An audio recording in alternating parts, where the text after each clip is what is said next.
की है। बिस्मिल्लाहिर्रहमानिर्रहीम, अस्सलाम वालेकुम जी। खसूसी मैराथन ट्रांसमिशन न्यू टेलीविज़न पर जारी है और इस वक्त इस ट्रांसमिशन को आगे लेके जाने की जिम्मेदारी मुझे यानी बीर सलीम को सौंपी गई है। आज के पैनलिस्ट भी मेरे साथ बने होंगे। मैं आगाज़ कर लेती हूँ इस्लामाबाद से। मुझे ज्वाइन किया है जी वहाँ पर राजा आमिर अब्बास साहब ने, माहिर कानून हैं।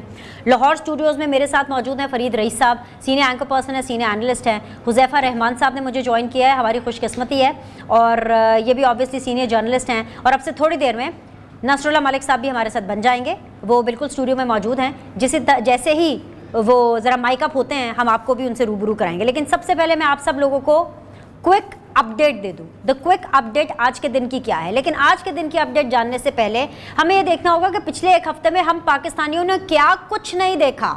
मतलब कहाँ से शुरू करूँ। पिछले एक हफ्ते में थ्रेट्स तक देखे जो इमरान खान को आए, थ्रेट्स टू असैसिन एक प्लॉट था जो कि हमें बताया गया। उसके बाद हमने देखा कॉन्फिडेंस ऑफ नो मोशन होता है, ठीक है, नो कॉन्फिडेंस मोशन।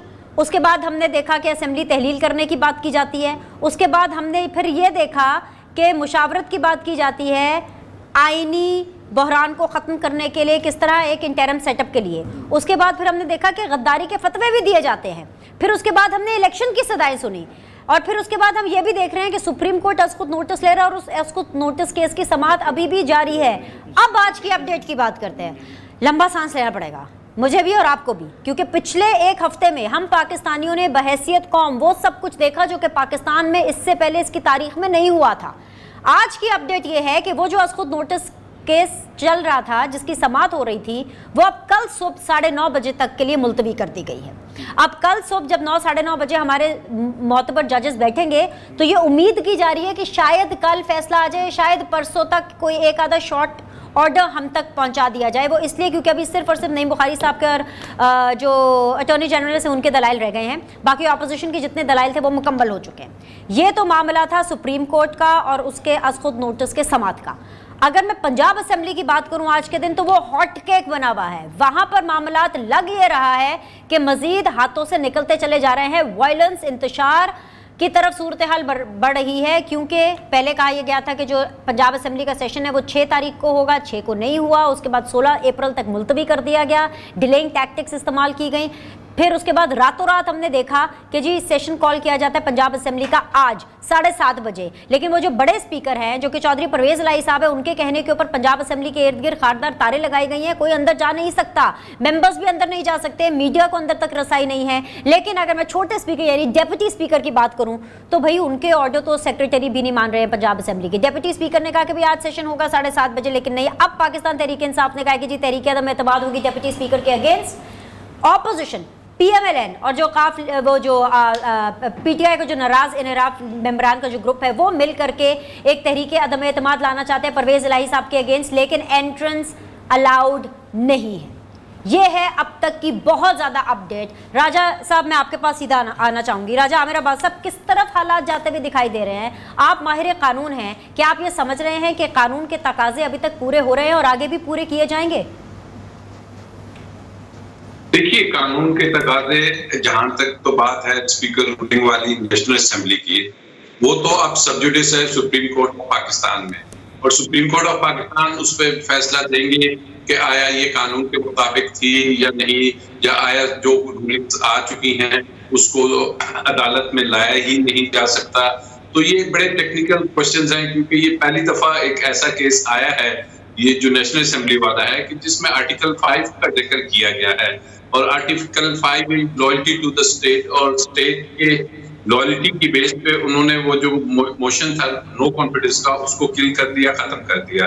तो अब उसका बेस बना वो एक लेटर गेट जो एक खत आता है, और उस खत में हमारी नेशनल सिक्योरिटी की जो कमेटी है वो बैठती है, वो एक एलानिया जारी करती है जिसमें तीनों अफवाज के सरबराहान होते हैं, DGI होते हैं, हमारे जो नेशनल सिक्योरिटी के एडवाइजर हैं वो होते हैं, दीगर वज़रा होते हैं। तो वो उसको एक इंडोर्स कर देते हैं कि जी वाकई ही ये हमारे मुल्क में बैरून मुल्क से दखल अंदाजी की एक बड़ी वाज़ह कोशिश की गई है, और जो वोट ऑफ नो कॉन्फिडेंस है उसी का एक तसलसल है, उसी की कड़ी है।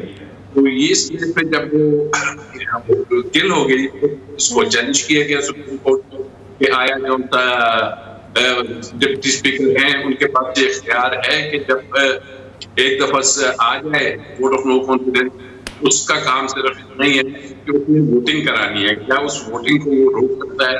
These are important constitutional questions जो अब सुप्रीम कोर्ट में है। अब देखिए कल तक या परसों तक इसका फैसला आ जाएगा एंड वी होप कि ये जो चीजें हैं ये क्लियर हो। बस इससे किसी सियासी जमात का तो मुझे नहीं पता, पाकिस्तान का यकीनी तौर पर नुकसान हो रहा है। बिल्कुल जी, जैसे आपने फरमाया पाकिस्तान का नुकसान हो रहा है और ये फैसला जल्द आना ज़रूरी है और सबको इसका इंतजार भी हमारे साथ बने रही। नसरुल्लाह मलिक साहब, pick it up from here. Opposition ये कह रही है कि भाई notification of Imran Khan as a prime minister तो अभी तक आया नहीं है, जब से ऑब्वियसली असेंबली तोड़ने का उन्होंने कहा सब कुछ, लेकिन वो पर्क्स एंजॉय कर रहे हैं अपनी अथॉरिटी के साथ, जो है वो फुल टाइम इंचार्ज है। ये क्या हो रहा है पाकिस्तान में इस वक्त? ऐसा बहरान है कि जिसका किसी को अंदाज़ा ही नहीं है। लाहौर में शहबाज गिल साहब ने अपने कारकुनों को, PTI कारकुनों को, और काफ लीग ने, चौधरी परवेज़ साहब ने अपने कारकुनों को पंजाब असम्बली बुला लिया है। मुस्लिम लीग ने अपने कारकुनों को अपील किया कि फौरी पंजाब असम्बली के बाहर पहुँचे। पंजाब में वज़ीर आला कोई नहीं है, पंजाब में स्पीकर के खिलाफ अदम एतमाद की तहरीक आ गई है, पंजाब में डिप्टी स्पीकर के खिलाफ अपनी पार्टी अदम एतमाद की तहरीक लेके आ गई है। कोई गवर्नेंस इस वक्त सूबे का कोई चीफ एग्जीक्यूटिव नहीं है, सूबे के एडमिनिस्ट्रेशन का सरबराह कोई नहीं है। किसने इस तसादम को रोकना है किसी को कोई पता नहीं है। अगर लाहौर में ये फसादात बढ़ जाते हैं तो इसको रोकने के अहकामात कौन जारी करेगा, कौन ऑन करेगा, किसी को कोई पता नहीं है। यानी आप अंदाज़ा करें इस मुल्क की हालत ये है कि इस वक्त इतना बड़ा बहरान है, वो सारे आराम से मज़े से सोए हुए हैं, किसी को कोई परवाह नहीं है। लोगों के घरों के बाहर जाके इमरान खान साहब ने जो एक गद्दारी का नारा लगा दिया, लोग जाके घरों के बाहर पत्थर मार रहे हैं। मुख्तलिफ अजला से रिपोर्ट्स आ रही हैं कि लोग गद्दार गद्दार के नारे गलियों सड़कों पर मार रहे हैं और मुल्क को आप उस क्यास की तरफ रह गए हैं जिसमें कोई इंतज़ामिया नाम की कोई चीज़ वजूद नहीं रखती। अभी भक्खर से मुझे एक दोस्त ने कहा वज़फ़रुल्लाह ढांडला को मारा गया और वहाँ पुलिस को फ़ोन करके कहा गया कि ये साबिक़ सेनेटर को मारा जा रहा है। उन्होंने कहा जी हम किसका हुक्म लें, हमें तो अभी पता ही कोई नहीं है हुकूमत किसकी है। इन हालात में तो आप घर से बाहर नहीं निकल सकते। जिम्मेदार कौन है मलिक साहब? जिम्मेदार इमरान खान साहब हैं। आपके खिलाफ अदम एतमाद की तहरीक आई, आप जाके अगर कामयाब होती है आप अपोजिशन बेंचों पर बैठ जाते, नाकाम होती है आप इस मुल्क के वज़ीर बनकर रहते। आप इक़्तिदार के साथ ऐसे चिमटे हुए हैं कि आपने मुल्क को दाव पर लगा दिया। भाई उन्होंने तो आखिरी बॉल आपने ये आखिरी बॉल तक क्या खेलना था, आप वहां से ऐसे भागे। एक डिप्टी स्पीकर उठा, एक वज़ीर कानून उठा, दोनों ने इतनी बड़ी जहालत का मुजाहरा किया। एक ने कहा जी साजिश हुई है इसलिए मैं इसको मुस्तरद करता हूँ। इनके बाप का मुल्क है कि जब चाहे उठे आप किसी के ऊपर गद्दारी का फतवा लगा दें, जब चाहे आप कहें ये फलां गद्दार है उसको गोली मार दो। यानी आप इस मुल्क के इदारों को सोचना पड़ेगा। आज गली कुचों में लोग निकले हुए हैं लाठियां लेके और पत्थर लेके, कल कोई कत्ल हो जाएगा उसकी जिम्मेदारी किसके ऊपर होगी?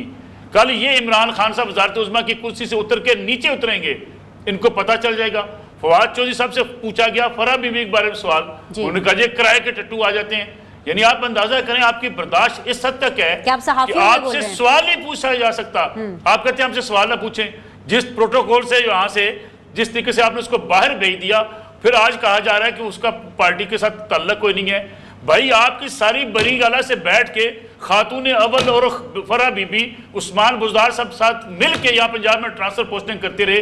अपने मुखालफिन को पाक पत्तन में जो बैठे हुए थे, अपने मुखालफिन के बेटों को सरकारी नौकरी अपने पंजाब में नहीं करने दी, इसलिए कि आप पंजाब के अंदर राज आप कर रहे थे, मानिका खानदान राज कर रहा था। बेंटलेट गाड़ियों की बातें हो रही है, कहाँ से आ रही हैं? आप कहते हैं इस मुल्क के जिम्मेदार नहीं है। अब गिरबान इनके हाथों में जाना चाहिए। और फिर जो ये कारकुनों को लड़ा फराह बीबी के बारे में जो मुबैना तौर पर केसेस आ रहे हैं, ये 3 साल के बाद क्यों आ रहे हैं? ये बात तो वैसे एक तरह की पीटीआई की आपको माननी पड़ेगी ना, पहले क्यों नहीं आए? मेरी बात सुनिए, इस बारे में आवाज क्यों नहीं उठाई? आपको पता है आपका पुराण बंद करने की बात की जाती थी, यहाँ बात करने की इजाजत थी इस मुल्क के अंदर।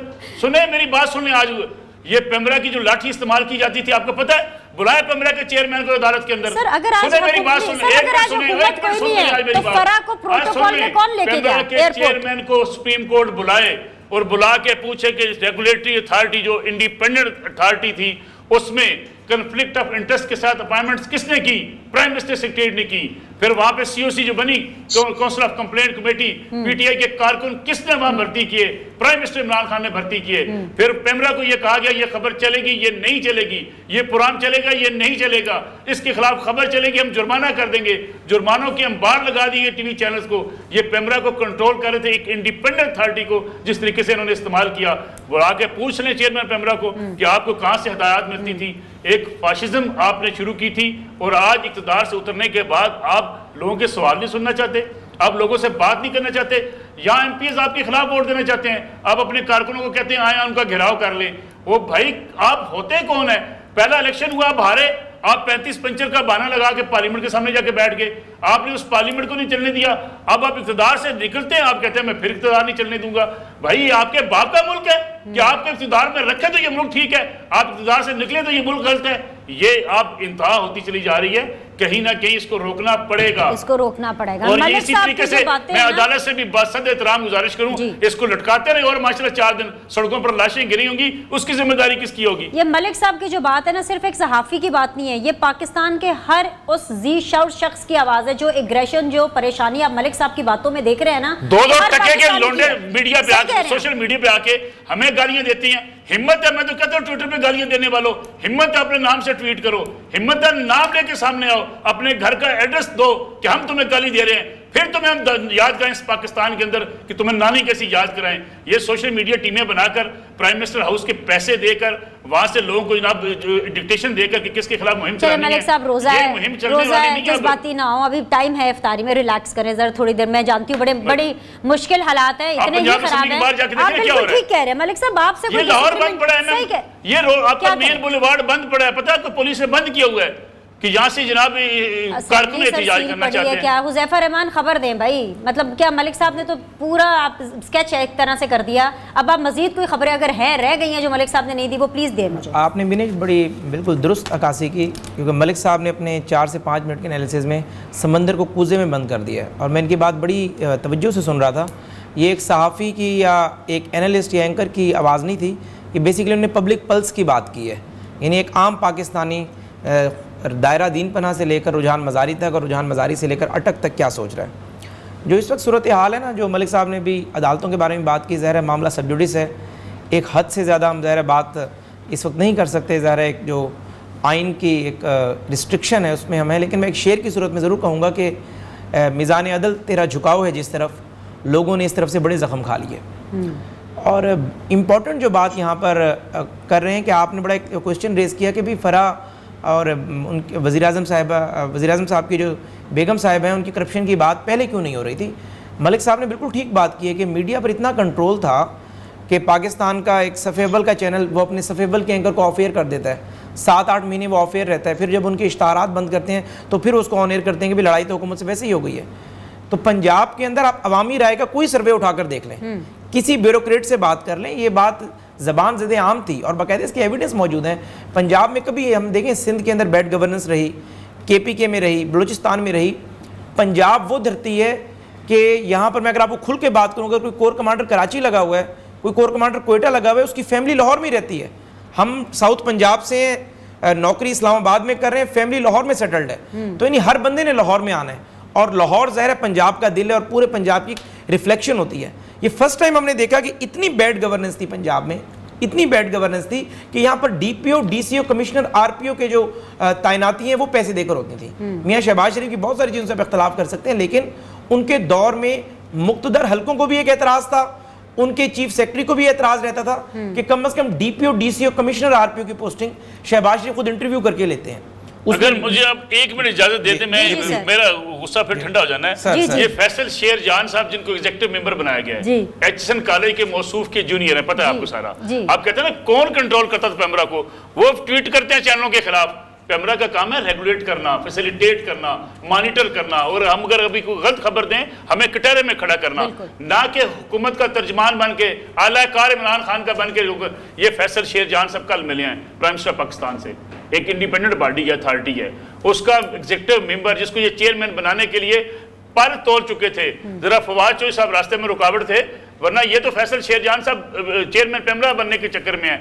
और ये चेयरमैन पेमरा को हटाने के लिए, मौजूदा चेयरमैन पेमरा को हटाने के लिए कानूनी माहिरीन से मशवरे करते रहे हैं कि इसको हटा दें, ये जरा डंडा हमारे मर्जी के मुताबिक नहीं उठा रहा। फैसल शेरजान साहब कल मिले हैं उस प्राइम मिनिस्टर से जिसका अपना नोटिफिकेशन नहीं है, उसकी लिस्ट में 12:30 बजे उनकी मीटिंग है। मुझे बताया जाए ये पेमरा फिर कौन सा आज़ाद है? इस मुल्क में आज़ाद सहाफत कैसे हो सकती है कि जब आप अपने एक जूनियर को, एचएसओनियन को आप लगा के वहां बिठा देंगे और लोगों को डिक्टेट करवाएंगे और लोगों को जुर्माने करेंगे। मेरा एक और सवाल है, बड़ा अहम सुनिएगा आप, इस मुल्क के अंदर 15 लाख रुपए का एक टीवी चैनल का लाइसेंस होता था, आपने 35 करोड़ पे न्यूज चैनल का लाइसेंस पहुंचा दिया। बड़ा ऐलान जो मौलाना फजलुर रहमान साहब ने किया है वो ये है कि वो जुमे को जो है वो एहतजाज की उन्होंने कॉल दी है, यौम एहतजाज मनाया जाएगा जुमे को। यही तो सियासत है। अब सवाल बड़ा ये है कि इस एहतजाज को कौन रोकेगा, क्योंकि अगर इमरान खान अपेरेंटली कायम मुकाम वज़ीर आज़म के तौर पर या ज़बरदस्ती के तौर पर ही जैसे वज़ीर आज़म है, जब वो अपने कारकुनान को कहेंगे कि भाई हर अफ्तारी के बाद आप लोगों ने बाहर निकलना है, एहतजाज करना है, तो फिर ऐसे एहतजाज को कौन रोकेगा? फरीद रईस, सूरत हाल तो इनाकी की तरफ ही जाएगी। कौन है जो कि इसकी जिम्मेदारी लेगा? बेनिश, बहुत ज़बरदस्त बात की आपने, और इससे पहले जो हम बात कर रहे थे, एक ऐसा बुनियादी एक बिगाड़ पैदा कर दिया गया है उस तरीके अदम एतमाद से राह फरार इख्तियार करके कि इसको तारीख़ में याद रखा जाएगा कि ये बदतरीन सूरत हाल जो पैदा की गई है वो इससे पहले आज तक कभी नहीं की गई थी। और सबसे बड़ी बात ये कि एक ऐसा नैरेटिव बिल्ड कर दिया गया है जिसके अंदर आप ये चाहते हैं कि जो आपका साथ दे वो मुहिब्बे वतन, जो आपके साथ चले वो मुहिब्बे वतन। आप जब किसी को अपने मफाद अपनी हुकूमत के लिए ख़रीदें तो वो ठीक, और अगर जब यही काम आपसे कोई राह जुदा कर ले, जब हक़ाइक़ बयान करे, जब आपको आईना दिखाए, तो फिर आप जो है वो उसको गद्दारी का सर्टिफिकेट बांटेंगे। ये तो इंतहाई माशरे को एक ऐसी अनारकी की तरफ ले जाने की एक मज़मूम साजिश है कि जिससे बाहर निकलना इस वक्त बहुत ज़रूरी है। आप ये देखें कि जिस तरह से अभी हम बात करते, मलिक साहब ने तस्वीर दिखाई कि सिंध असम्बली के बाहर अलामती फांसी दी जा रही है गद्दारों को। आप मुझे बताइए कि कोई शख्स निकल के आपने लोगों को हुब्बुल वतनी और गद्दारी वाले जो सर्टिफिकेट्स हैं वो आप बांट रहे हैं। अब अच्छा, आप डिसाइड ये करेंगे कि मुझे कौन आपको सॉरी 1 मिनट के लिए इंटरप्ट करना है। हमें अभी ख्वाजा सलमान रफ़ीक साहब ने ज्वाइन किया है। सलमान रफ़ीक साहब, बहुत बहुत शुक्रिया ज्वाइन करने के लिए। हम ट्रांसमिशन में हैं। नसरुल्लाह मलिक साहब और दीगर पैनलिस्ट फरीद रईस एंड हुज़ैफा रहमान भी मेरे साथ मौजूद हैं। आपका ज़्यादा वक्त नहीं लूँगी क्योंकि मैं जानती हूँ कि आप एहतजाज मोड में हैं और अभी पंजाब असम्बली के बाहर ही हैं। लेकिन सलमान भाई, अगर आप मुझे ये बता सकें कि आपने तहरीक अदम एतमाद परवेज़ इलाही साहब के अगेंस्ट जमा करा दी है, आप लोग का स्टेटस क्या है, क्या गुजर रही है आप लोगों के ऊपर, कब तक आप लोगों ने बाहर बैठे रहना है सड़क पर? जी बहन, बहुत आपका शुक्रिया। मैं सब अपने भाइयों को अस्सलाम वालेकुम। हमें कोई 2 घंटे का वक्त गुजर चुका है। हम यहाँ पे असेंबली में आए थे। आज अपोजिशन ने और तमाम जो हमारे पार्लिमानी ग्रुप्स हैं उन्होंने ये मुश्तरका फैसला किया था कि स्पीकर परवेज़ इलाही साहब जो गैर इक़दाम कर रहे हैं और उनकी वही रवश है जो इमरान खान साहब की मरकज़ में रवश है। इसी वजह से हम 6-7 जो लोग थे, मेरे साथ खलील ताहिर सिद्धू साहब जो हमारे चीफ एफ हैं, उसके साथ हमारे समीउल्लाह खान साहब, पीर अशर रसूल साहब और दीगर हमारे MPs मौजूद थे। हम यहाँ पे 2 घंटे से मौजूद हैं। दरवाजे बंद किए गए हैं, खारदार तारें लगाई गई हैं और हमने बहुत कोशिश की कि हम अंदर जाके तरीके से जमा करा दें। मीडिया को भी अंदर बैन कर दिया गया है, मीडिया को भी अंदर जाने की इजाजत नहीं है। जब हम मेन गेट पे गए हैं तो हमें वहाँ पे रोका गया है। काफी देर वहाँ पे खड़ा रहे, मीडिया हमारे साथ था। उसके बाद हम दरबार गेट पे आए हैं। दरबार गेट पे इनके काफी ज्यादा लोग मौजूद थे, 300 के करीब लोग थे और वो उन्होंने हम पे हमला किया, नारेबाजी की है। पीर अशरफ साहब और ताहिर सिद्धू साहब को उन्होंने बाकायदा खींचातानी की है। वो मुसल्ला लोग थे। एक पिस्टल भी जो है सिद्धू साहब को वहाँ पे नजर आई है। तो उसके बावजूद हमें अंदर नहीं अभी तक जाने दिया गया। हम यहाँ पे मौजूद हैं और हम जाहिर है कि अदम एतमाद की तहरीक जमा कराना चाहते हैं। हम समझते हैं कि स्पीकर डिप्टी जो थे मजारी साहब, उन्होंने जब कानून और आइन के मुताबिक स्टैंड लिया, कल सुप्रीम कोर्ट ऑफ पाकिस्तान में एडवोकेट जनरल यकीन दहानी कराई थी कि आज इजलास होगा, तो ज़ाहिर है उन्होंने सुप्रीम कोर्ट के इसी चीज़ की रोशनी में उन्होंने आज इजलास बुलाया था, लेकिन उस पर अमल दरामद नहीं किया जा रहा और अब उनको गैर कानूनी तौर पर उनके भी इख्तियारात तलब कर लिए गए हैं। हम अभी भी यहाँ पे मौजूद हैं। हमारी कोशिश है कि हम अंदर जाएं और जो हमारा आईनी हक है उसके तहत हम अभी तरीके में एतमाद को अंदर जाके जमा करवाएं।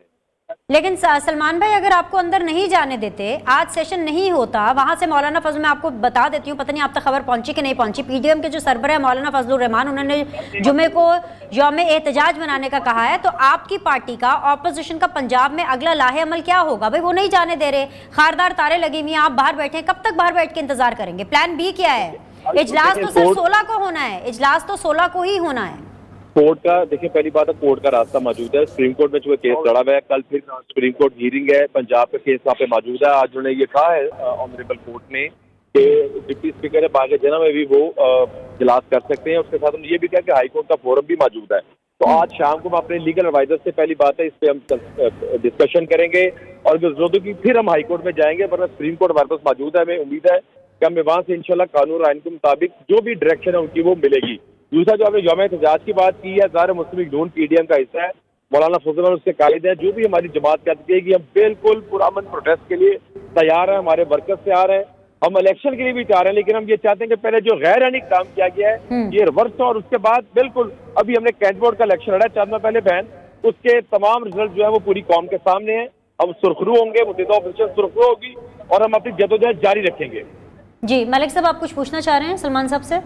सलमान साहब, ये जो इस वक्त सूरत हाल बनती चली जा रही है, एक क्लैश का खतरा है, आपने भी अपने कारकुनों को बुला लिया है, पीटीआई वाले ऑलरेडी जो है वो सिंध असम्बली के बाहर अलामती फांसियाँ दे रहे हैं, पंजाब में शहबाज गिल सब लोगों को बुला रहे हैं। इन हालात में जब सूबे में ना कुछ चीफ मिनिस्टर है, ना कोई चीफ एग्जीक्यूटिव है, ना कोई गवर्नेंस है, ये सारा मामला कंट्रोल कैसे होगा? आप ही कुछ सब्र कर लेते। सुल्ला भाई, हमने सबर का दामन बिल्कुल पकड़ा हुआ है। जब ये वक्त हुआ उनके 2-3 सलाम थे जो हमारी फैमिली सिक्योरिटी थी, हमने उनको फिर कहा, हमने पुलिस को बुलाया, फिर हमारे खैर बार बार पुकारने पे पुलिस और सिक्योरिटी आ गई, उन्होंने उनको जरा परे कर दिया। लेकिन हमारा सवाल ये है कि जो असेंबली प्रेमिसेस है यहाँ पे तो इस किस्म के बॉब को आने की इजाजत नहीं होनी चाहिए। दूसरा, हमने अपने वर्कर बिल्कुल नहीं बुलाए, हमें टेलीफोन से हमने सख्ती से मना कर दिया। हम इसमें 10-12 सिर्फ एमपीएस मौजूद हैं या हमारे ड्राइवर्स मौजूद हैं, हमारे साथ कोई भी वर्कर यहाँ पे ना ही हम बुलाएंगे, ना हम अनारकी चाहते हैं, क्योंकि जो दूसरी जमातों के वर्कर हैं हम उनकी भी इज्जत करते हैं, हमें उनका भी तहफ़्फ़ुज़ इतना ही यकीनी है जितना अपने कारकुनों का तहफ़्फ़ुज़। लेकिन उनकी तरफ से किया जा रहा है, उनकी तरफ असेंबली के बाद जत्थे किए गए हैं। ये सवाल तो कोई परवेज़ भाई साहब को और तहरीक इंसाफ को इस बात का जवाब देना चाहिए कि असेंबली के हदूद में 2-3-4 लोगों को बुला के जरूरत क्या है उसकी?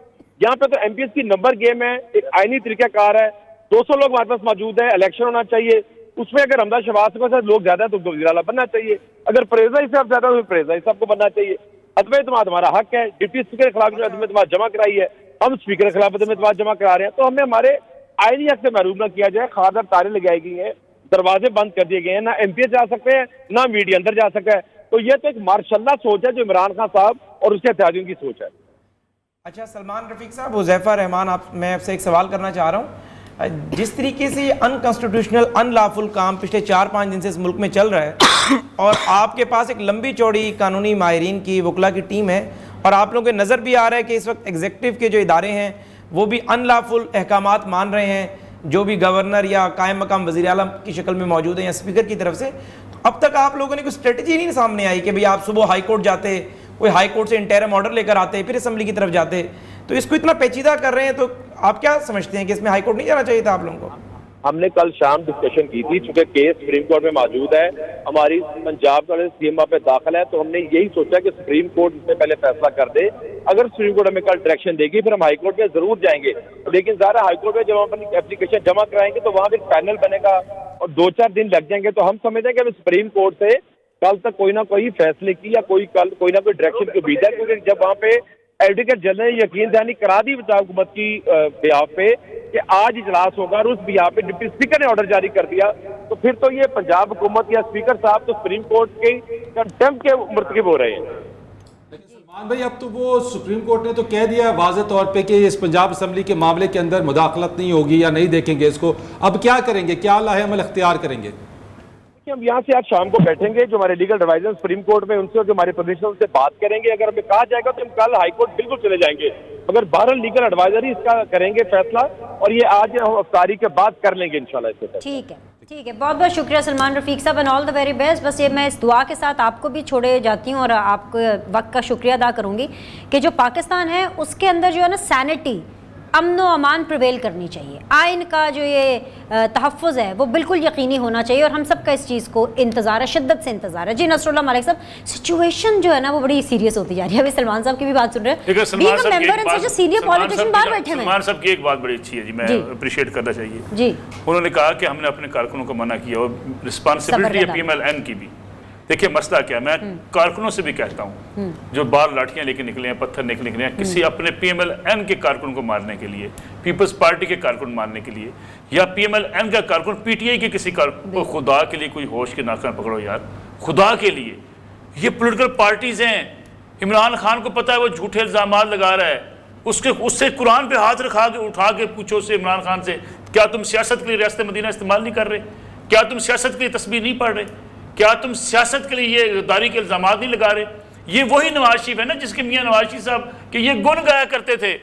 2008 में जब मियाँ नवाज शरीफ वापस आए उस वक्त क्या कहा करते थे मौसूफ अगर अब टीवी पे क्लिप चलाएं आप जरा, मियां नवाज शरीफ होते इस मुल्क में तरक्की ना होती। और कल को क्या पता यही इमरान खान, यही शहबाज शरीफ साहब, यही जरदारी साहब, यही नवाज शरीफ साहब, ये सारे इकट्ठे बैठे हो, कारकुनों खुदा का हो, नाम लो यार, होश करो। क्यों लोगों को, अपने भाइयों को मारने पे तुल जाते हो? क्यों उनको गालियां देने पे तुल जाते हो? अपने ही दोस्त को, अपने भाई को, अपने अजीज को इतनी पॉलिटिकल डिवीजन आपने कर दी। और उसका मुजरम मैं समझता हूँ एक ही शख्स है जिसका नाम इमरान खान है। यानी उसने लोग को इतना मोबिलाइज करने के लिए, अपने वोटर्स को एक्टिव करने के लिए ऐसी ऐसी बातें की हैं। अब देख रहे हैं लोग जा रहे हैं, यानी अभी मुझे अमर लियाकत हुसैन साहब को गालियां दे रहे हैं, अल्लाह माफ करे, उसकी बीवी को गालियां दे रहे हैं कि जी वो अपनी बीवी को, देखे कि बीवी को मिलाने चले गए अपना इमरान खान साहब के पास। शर्म आप लोगों को आनी चाहिए थी, आप मिले क्यों? आपने अब जब एक वोट लेना था तब आप उसकी बीवी की मिन्नतें भी कर रहे थे, तब आप अमर लियाकत की मिन्नतें भी कर रहे थे। आज आप अमर लियाकत को और उसकी एहलिया को अल्लाह ताला माफ करे इतना बुरा भला कहना शुरू हो गए। आज अब लोग जाके पुतले जला रहे हैं। जब आप एमकेएम के साथ बैठ के पांव में तलवे चाट रहे थे, वोट मांग रहे थे, उस वक्त गद्दार नहीं थे। जब आप चौधरी परवेज भाई चौधरी शुजात के तलवे चाट रहे थे, चौधरी शुजात की कौन सी मिन्नत समाज आपने नहीं की? आज चौधरी सालक हुसैन गद्दार हो गया है। यानी आज उन लोगों को जिनको राजा रियाज की मिन्नतें आप कर रहे थे, मैं बताऊं फिर कौन कौन सा डेलीगेशन भेजा आपने राजा रियाज को मनाने के लिए। मैं ये भी बताऊं कि आपने किसकी मिन्नतें की जहांगीर खान तरीन के लिए। मैं ये भी बताऊं कि अब्दुल अलीम खान साहब की मिन्नतें किस तरीके से की गई। अब्दुल अलीम खान साहब के पास कौन कौन से लोग पैगामात लेके गए, किस किस को कहा गया कि खुदा के लिए हमें माफ़ी दे दो। आज कहते हैं अब्दुल अलीम खान साहब के खिलाफ बयान देना शुरू कर देते हैं, आज जहांगीर खान तरीन के खिलाफ बयान कर। ओ भाई खुदा का नाम लो, जिस दिन तुम मिन्नतें करते करते थक गए, अगर उन्होंने तुम्हारे मुंह पे थप्पड़ मार दिया हम तुम्हारे साथ नहीं चल सकते, उसके बाद आप गद्दारी का फतवा लेके आ गए। और यार एक दिन पहले गद्दार नहीं थे जब आपके साथ बातचीत हो रही थी, जब बातचीत बंद होगी गद्दार हो गए। मैं समझता हूँ कारकुन होश के नाकल लें। ये सियासतदान खुदा के लिए, ये मुस्लिम लीग नून से हों, ये पीपल्स पार्टी से हों, ये पीटीआई से हों, ये अपने कारकुनों को समझाएं कि भाई आप आपस में भाई हैं, दोस्त हैं, वोट अपनी मर्जी से डालें। पीटीआई वाला पीटीआई को डाले, पीएमएल-एन वाला पीएमएल-एन को डाले, पीपल्स पार्टी वाला पीपल्स पार्टी को डाले। लेकिन ये कहाँ का तरीका है कि आप डंडे के जोर पे हुकूमत करना चाहते हैं? या फिर खुदा के लिए मेरी तो यकीन करें, आला अदलिया से भी ये दरख्वास्त है हाथ जोड़ के चीफ जस्टिस ऑफ पाकिस्तान से कि मौसूफ को ताहयात इस मुल्क का वज़ीर आज़म बना दें। जान छूटे यार, यार खुदा की जान छूटे। वापस ले ले सर नहीं, ये तजवीज़ दे दें सर, आप बड़े जज्बाती हैं। नहीं, ये तजवीज़ वापस ले ले सर, आप जज्बात में। उनकी खारिश खत्म नहीं हो सकती। कभी बादशाह का निजाम चाहते हैं, कभी मोहम्मद बिन सलमान का निजाम चाहते हैं, कभी महातीर मोहम्मद बनना चाहते हैं, कभी तैयब अर्दवान। नहीं भी काम आता यार, उनको आज़ादी बना दें, उनको आज़ादी बना दें। वैसे जो मलिक साहब ने बात की है ना जी, एक दफा तो हम सबको लग रहा है कि जज्बाती, क्या एक दफा तो लग रहा है कि ये जज्बाती बात है, ये बात तो हम कर रहे हैं ना कि मलिक साहब ने बात की और ये जज्बाती नजर आ रही है। ये बात जज्बाती नहीं है। आप ये देखें कि इस मुल्क की सबसे supreme building supreme court of Pakistan है, और जाहिर है अगर आप सुप्रीम इदारे की बात करें, जो जाहिर है उसको सुप्रीम बनाते हैं वो पार्लियामेंट है। पार्लियामेंट के अंदर इस तरीके से आप आइन को बिल्डोज करते हैं, असम्बली के तमाम प्रोसीजर को बिल्डोज करते हैं, और उसके बाद मामला सुप्रीम कोर्ट के अंदर, सुप्रीम कोर्ट अपने इंटरम ऑर्डर में लिखती है कि चीफ जस्टिस साहब कहते हैं कि मेरे पास मेरे सेवरल साथी जजेस आए और उन्होंने मुझे कहा कि भी इसको, इस मामले को देखें, और आज 4 दिन हो गए हैं। तो जाहिर है मलिक साहब जो बात कर रहे हैं ये बहुत ही अहम बात है। अभी देखेंगे इस वक्त ये मियाँ नवाज शरीफ, मियाँ शहबाज, आसिफ जरदारी, बिलावल या इमरान खान की बात नहीं है, इस वक्त रियासत पाकिस्तान की बात है। आप ये देखें कि मुल्क इस नाजुक नहज के ऊपर आ गया है कि पाकिस्तान के आइन की बुनियादी शिकों को कभी किसी मार्शल आर्ट वार में नहीं छेड़ा गया। ये बात मैं फिर at the cost of repetition फिर कह रहा हूँ कि पाकिस्तान की किसी मार्शल आर्ट वार में आइन पाकिस्तान को हमेशा मुअत्तल किया जाता था, आइन होता ही नहीं था, फिर जो मर्जी करते रहे। ये इन्होंने आइन की मौजूदगी में आइन से खिलवाड़ किया। एक आर्टिकल 5(1) को आपने आर्टिकल 95 के साथ रिलेट कर पढ़ा, अपनी मर्जी की ट्रांसलेशन की। अब अहम बात इसमें क्या है, देखिए सुप्रीम कोर्ट ऑफ पाकिस्तान आज 4 दिन हो गए, मुल्क मुसलसल अनारकी की तरफ जा रहा है। कोई रिस्ट्रिक्शन अभी तक नहीं आई कि इंटरम ऑर्डर में आपने रिस्ट्रेन कर दिया हो कि भाई वो जो ऑर्डर था इम्प्यून्ड ऑर्डर या इम्प्यून्ड प्रोसीडिंग ऑफ डिप्टी स्पीकर, उसके आप ऑपरेशंस को मुअत्तल कर दें। हुकूमत जो है, जो सो कॉल्ड इमरान खान की शक्ल में बैठी हुई है, वो ऑर्डर्स पे ऑर्डर्स किए जा रही है। आपने देखा कि सदर जो है वो वज़ीर आज़म के लिए बाकायदा नाम मांग रहा है, उधर से एक उन्होंने नाम दे दिया जो एक तासुर है। देखें इस बात में हम बात कर सकते हैं, जस्टिस गुलजार साहब का नाम देना ये एक इंप्रेशन है कि शायद सुप्रीम कोर्ट की समाअत पे असरअंदाज होने की कोशिश ना हो। ये मैं नहीं समझता कि 5 जजेस जो हैं ये गोरे नयाब हैं, जाहिर है सुप्रीम कोर्ट में बैठे हुए हैं, इनकी में बहुत कदर है, बहुत इज्जत है, लेकिन ये सब लोग सुप्रीम कोर्ट आर्टिकल 184(3) की पावर को एक्सरसाइज कर रही है और इस केस को सुन रही है। आर्टिकल 184(3) तभी रहेगा ना जब पार्लियामेंट रहेगी, तभी रहेगा जब आपका आईन पाकिस्तान रहेगा। कल इतलात आई आपके जो हेड ऑफ प्रोग्रामिंग है रिजवान जराल, मैंने उनसे शेयर की है मालूमात, मगरिब के बाद मैंने कहा कि मेरी मालूमात है कि तमाम पार्लिमानी पार्टी के सरबराहों को मुक्तदर हल्के बुला रहे हैं और वो बैठने की कोई सोच विचार कर रहे हैं। अब आप ये देखें कि इसमें कोई शक नहीं, देखें तमाम इदारों को पाकिस्तान के बारे में सोचना है, लेकिन अगर इस वक्त अपोजिशन भी इस बात पर कायल हो जाती है कि इलेक्शन में चले जाए, सबको इलेक्शन में जाना चाहिए, but at the cost of constitution की अबॉलिश करना, इस कॉस्ट पे नहीं जाना चाहिए। इसको एक दफा ठीक होना है, उसके बाद बेशक आप इलेक्शन अनाउंस कर दें। मैं ये समझता हूं, बस ये एक लाइन में करूंगा कि कौमी इदारों की इस वक्त ड्यूटी और जिम्मेदारी है, पाकिस्तान की इस वक्त नजरियाती असास जो है वो खतरे के अंदर है। आज डॉलर 190 के ऊपर अवेलेबल नहीं है मार्केट के अंदर, जिसका जो दिल चाह रहा है वो दे रहा है, स्टॉक एक्सचेंज क्रैश कर गई है। अगर आपने, मैं फिर आपके बात बता रहा हूं, एक कानून के तालिब होने के नाते सुप्रीम कोर्ट ऑफ पाकिस्तान ने इस एक्शन को नल एंड वाइड ना किया तो ना आप इस मुल्क में सियासत कर सकते, ना सहाफत कर सकते, ना वकालत कर सकते। कोई भी फैसला दे दे लेकिन हम जाएंगे इलेक्शंस की तरफ, आप ये कहना चाह रहे हो ज़ैफर? नहीं मैं ये कहता हूं कि बेशक किए बगैर ये अगर इलेक्शन के तरफ अपोजिशन पार्टीज की भी यही ख्वाहिश है कि हम नए मैंडेट के साथ आए, ये एक अलहदा मामला है। इस मामले को अगर सुप्रीम कोर्ट ये कहती है कि भाई वोटिंग होनी चाहिए और वोट ऑफ नो कॉन्फिडेंस का जो इनकम्प्लीट प्रोसेस उसको कंप्लीट करे, तो फिर वो इलेक्शन में क्यों जाएंगे? नहीं हाँ फिर ठीक है, अगर सुप्रीम कोर्ट और फिर ऑपोजिशन अपने हिसाब से, अपनी कन्वीनियंस या अपने एसओपी के हिसाब से, फिर तो आपने आइन को दुरुस्त सिमत पर डाल दिया। अगर आपने नजरिया जरूरत मुतारिफ कराया, अगर आपने कहा कि वो एक्शन गलत था, उसको हम सेट असाइड कर रहे हैं, बट अब मामला इतने आगे बढ़ चुके हैं, तमाम पॉलिटिकल पार्टीज नेशनल कंसेंसस के जरिए इलेक्शन में चले जाएं, तो ये एक प्रेसिडेंट सेट कर देंगे आप कि आईने पाकिस्तान की बुनियादी असास आर्टिकल 1 से आर्टिकल 19 तक ये आईने पाकिस्तान की बेसिकली बुनियाद है।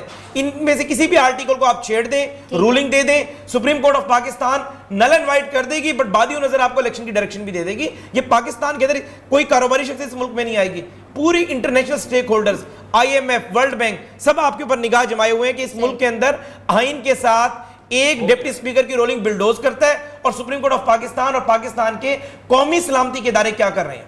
All right, I have to go for a headline break. वापस आएंगे तो फरीद रईस, आपके सामने पूरी सिचुएशन है, it's your turn to speak up कि आखिर हमारी ऑपोजिशन पार्टीज के अंदर ये कैपेसिटी है कि वो इस टर्मोइल के दौरान अपना एहतजाज, अपनी आवाज़ ऊपर कर सके। एक छोटा सा वक्फा लेते हैं, वक्फे के बाद वापस आएंगे। ट्रांसमिशन में हमारे साथ बने रहिएगा।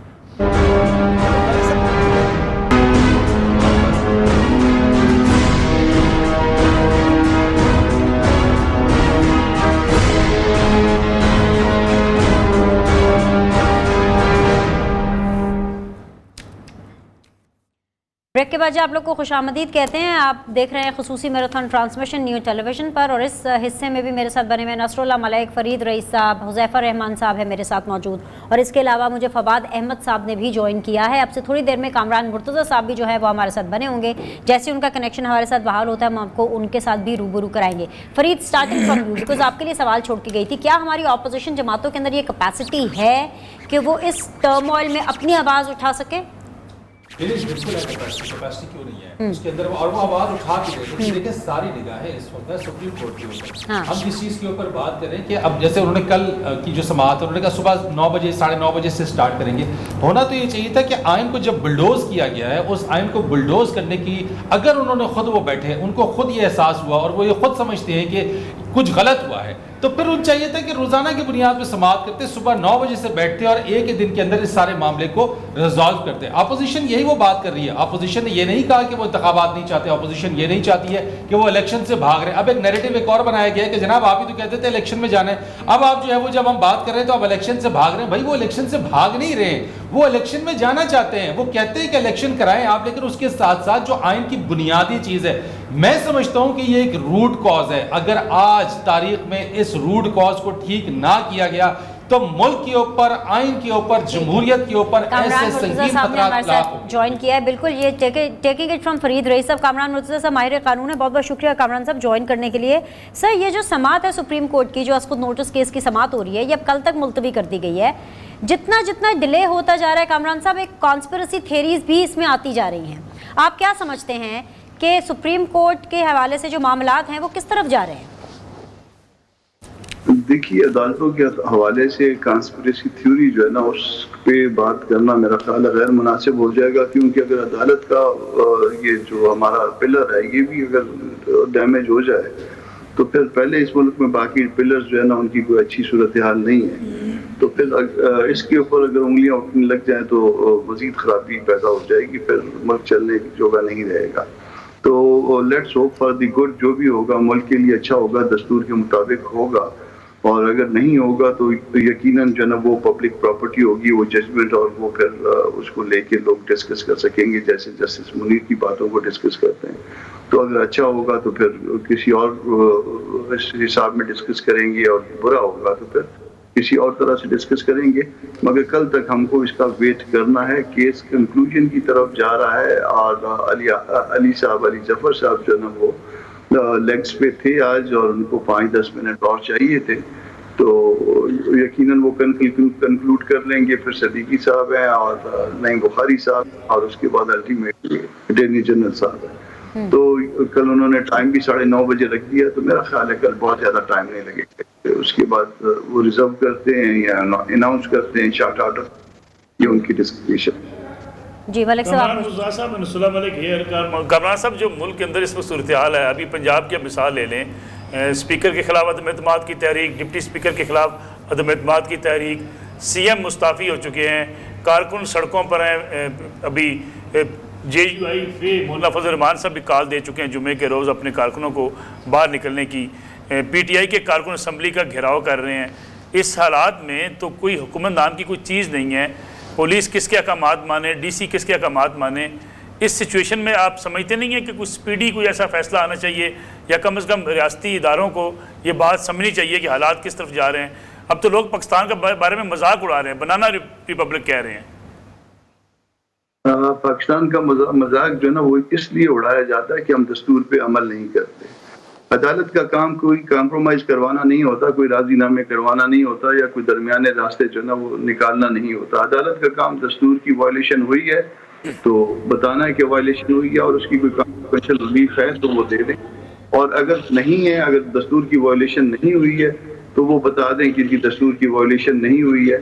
ये अगर हम दरमियानी रास्ते निकालते रहेंगे और उसमें इस तरह की बातें निकालते रहेंगे कि अब तो ये हो गया, और इस वजह से जो है ना इस मामले को अब छोड़े, लोग सड़कों पे कुछ उस तरफ आ गए, कुछ इस तरफ आ गए, कोई रास्ता निकालते हैं, तो जब तक हम दरमियानी रास्ते निकालते रहेंगे ये खराबियाँ चलती। ये खराबी पैदा इसलिए की जाती है कि हम दरमियानी रास्तों की तरफ का ना वो देखें। कमरा साहब, आइन से मुतसादम कानून साजी भी सुप्रीम कोर्ट रिवर्स कर सकती है, रूलिंग तो चले उससे छोटी चीज़ होगी। नहीं, वो तो दस्तूर के अंदर बजाते खुद लिखा हुआ है, वो आर्टिकल 8 है आपका दस्तूर का, उसको जरा देखिए। जो चीज़ जो है ना वो आइन की मुतादिम होंगी, आर्टिकल 8 में एक तरफ देख लीजिए इस्लामी जो है ना इस्लाम अगर कोई कानून साजी है तो वो आर्टिकल 232 के आसपास देख लीजिएगा। तो वो उन दोनों दो ग्राउंड्स पे जो है ना वो कोई अगर कानून साजी हो भी तो रिवर्स कर सकते हैं, वरना अदरवाइज ये पार्लियामेंट का जो है ना वो अपना कानून। अच्छा कामरान मुर्तज़ा साहब, मेरा एक सवाल है हुज़ैफ़ा रहमान, मुझे काइंडली ये सिर्फ ज़रा फरमा दीजिएगा कि सुप्रीम कोर्ट ने ये सुमोटो जो लिया आर्टिकल 184(3) के तहत लिया, और जहाँ तक मेरी मालूमात है कि आर्टिकल 184(3) की फिर बाद में कोई अपील नहीं होती, तो एक तो बता दें इसका दायरा कार अपील का क्या होगा, और दूसरा ये बता दें कि अगर कोई फ़ैसला अदर वे अराउंड होता है जो अपोजिशन जमातों को काबिल कबूल नहीं होता, तो फिर ज़ाहिर अगर इसकी अपील का दायरा अख्तियार नहीं होता तो इसके बारे में आपकी क्या नुक्ता नज़र है? जी, इसमें बिल्कुल अपील नहीं होती। अपील के लिए हमने कई दफ़ा जो है ना वो कहा तो इसके लिए कोई ऐसा मैकेनिज्म होना चाहिए कि इसमें अपील होनी चाहिए, क्योंकि ये ओरिजिनल जुरिसडिक्शन जो है वो सुप्रीम कोर्ट अज्यूम करती है यहाँ पे और इस्तेमाल करती है। तो इसमें सिर्फ रिव्यू का इख्तियार होता है, आर्टिकल 188 का रास्ता फिर उसके बाद खुला हुआ होता है, मगर वो रिव्यू का स्कोप फिर नैरो हो जाता है। बहुत बहुत शुक्रिया कामरान मुर्तज़ा साहब ट्रांसमिशन में पार्टिसिपेट करने के लिए और हमारे सवालात के जवाब देने के लिए। जी फवाद साहब, सिंध असेंबली से, कराची से क्या खबरें आ रही है? क्या वहाँ पर भी दर्जा हरारत इस वक्त वही है जो हम यहाँ पर पंजाब में पंजाब असेंबली के बाहर देख रहे हैं? बहुत शुक्रिया बिनिश। अब से कुछ देर पहले सिंध असम्बली का इजलास जो है वो गैर मुय्यना मुद्दत के लिए मुलतवी हुआ है, जिसमें आज 2 करारदादें पेश की गई। एक अपोजिशन यानी कि जो सिंध असम्बली की अपोजिशन है पाकिस्तान तहरीक इंसाफ, उनकी जानिब से पेश की गई, जिसमें जो है वो गद्दार करार दिए जाने का मुतालबा और गैर मुल्की जो साजिश एक इमरान खान साहब बार बार दोहरा रहे हैं उस हवाले से पेश की गई, जो ज़ाहिर मंजूर नहीं हो सकी क्योंकि अरकान की कमी थी। अक्सरियत पाकिस्तान पीपल्स पार्टी के पास है।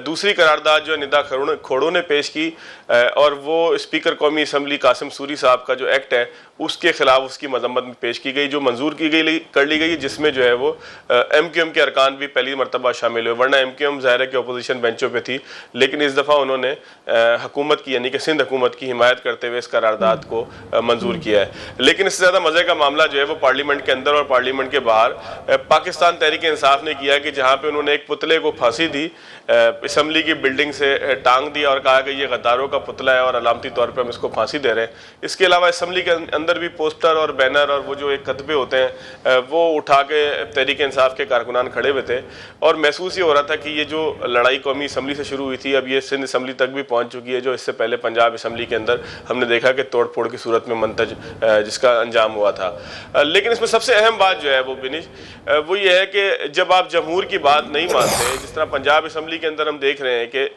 अक्सरियत होने के बावजूद हुकूमत बनाने से रोका जा रहा है, मुख्तलिफ बानों से रोका जा रहा है। कभी कहा जा रहा है कि अरकान को जो है वो मुअत्तल कर दिया जाएगा, कभी जो है वो लाइटें, पंखा और जो है वो पानी बंद किया जा रहा है। ये जमहूरियत की बदतरीन शक्ल है जिसको हम देख रहे हैं। हम कितनी बात करते रहे कि जमहूरियत जमहूरियत जमहूरियत जमहूरियत बात ही लोगों की अक्सरियत की राय को मानने का है, लेकिन जब आप नहीं मानते तो फिर उसके नतीजे में मुल्क में जिसको हम बार बार कहना कि अनारकी की तरफ जा रहा है, अनारकी की तरफ जा नहीं रहा, मुल्क अनारकी की तरफ चला गया है।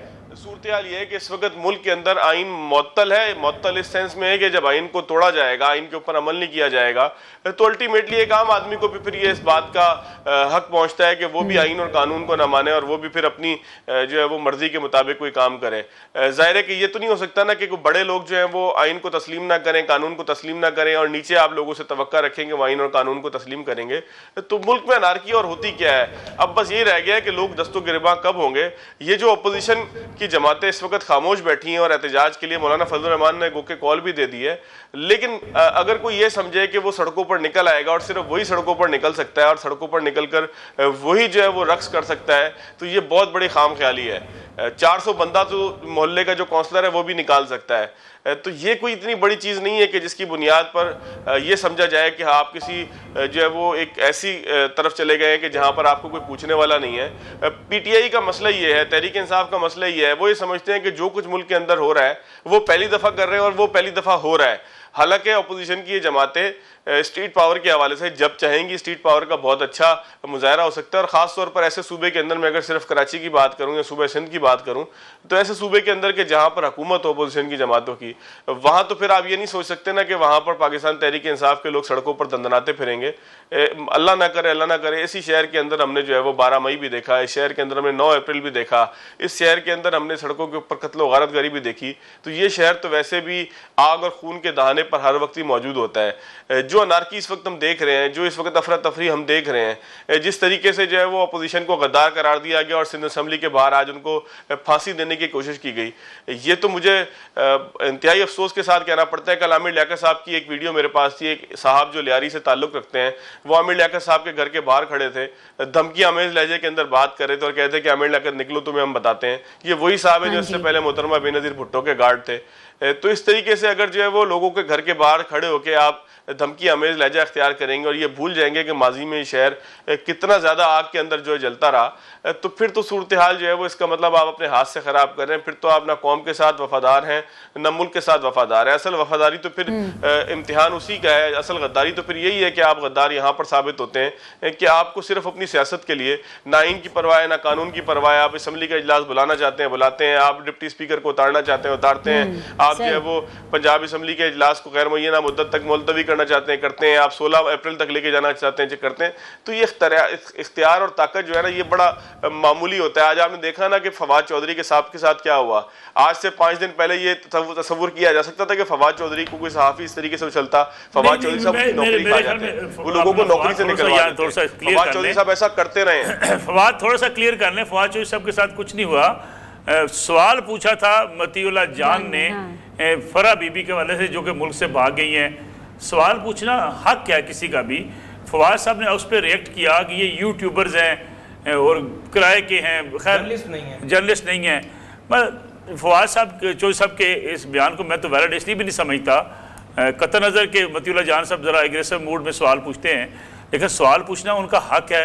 फिर यूट्यूबर्स होना, सदीक जान साहब को तो प्राइम मिनिस्टर अपने साथ बैठाते हैं, यूट्यूबर्स हैं, यानी वो अस्करी क़यादत की भी जो है लीडरशिप की मीटिंग में मौजूद होते हैं। यानी यूट्यूबर्स को तो पाकिस्तान में इतनी इज्जत और मकाम इमरान खान साहब ने दिया है। जितना बड़ा साफी यूट्यूबर्स को प्राइम मिनिस्टर इमरान खान ने माना है, इतना तो किसी माजी की तारीख में कभी नहीं माना गया।